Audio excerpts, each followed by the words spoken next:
50% of the school-age population has oppositional defiant disorder, also known as ODD. ODD can start around the age of 8, but is only diagnosed after 6 months of observation. But what is ODD? Let's find out. Lonzo, we don't hit people with that. No. We don't hit. This is not ODD. This is the normal behavior of a child of this age. Amy, are you going to clean the kennel like I asked you to? No. Why not? While this is considered to be signs of ODD, it is not technically defined as this disorder. Persistent patterns of disobedient, hostile, and defiant behavior towards various authority figures is a characteristic of ODD. Oppositional behavior is often a normal part of development for 2 to 3-year-olds and early adolescents.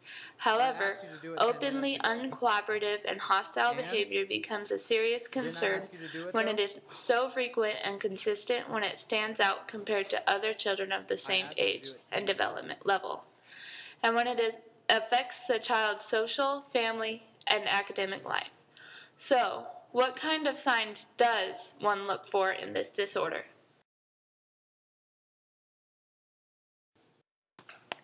Signs and symptoms consist of frequent temper tantrums, excessive arguing with adults, mean and hateful talking when upset. Never raise your voice or argue with this child. Regardless of the situation, do not get into a yes, you will contest. Silence is a better response. Often questioning rules, active defiance and refusal to comply with adult requests and rules, deliberate attempts to annoy or upset people, Stop. blaming others for his or her mistakes or misbehavior,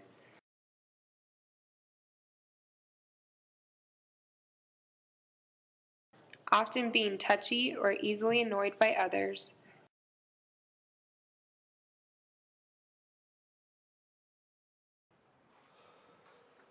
frequent anger and resentment, spiteful attitude, and revenge seeking.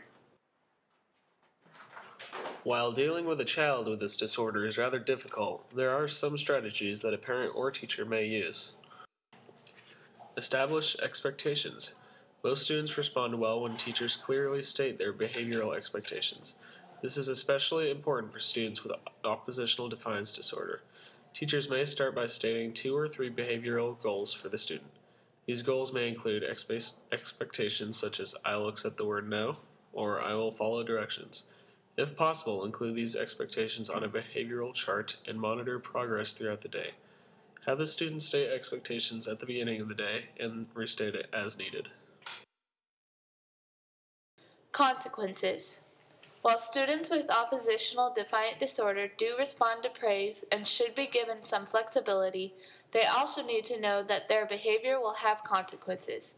The consequences should be appropriate and meaningful, but they must be something the child wishes to avoid.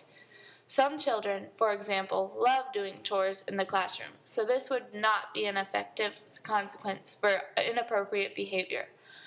Teachers who know their students can choose consequences that will help their students with oppositional defiance disorder consider the risks very carefully before engaging in destructive behavior.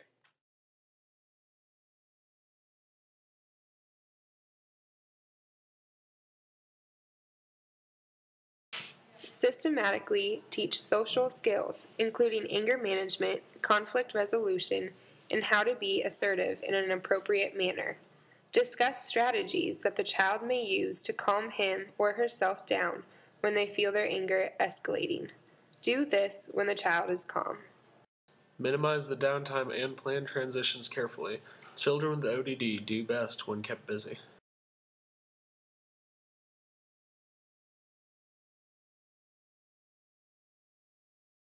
Keep the lines of communication open between home and the school.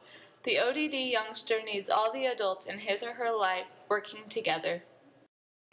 Avoid all power struggles with the ODD child. They will get you nowhere. Thus, try to avoid verbal exchanges.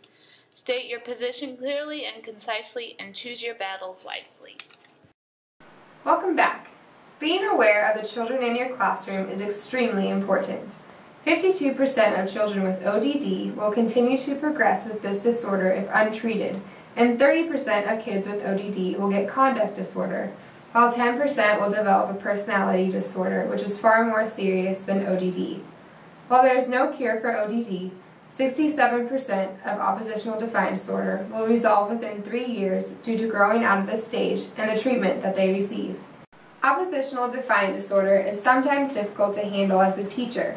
So how will you handle a student with this disorder?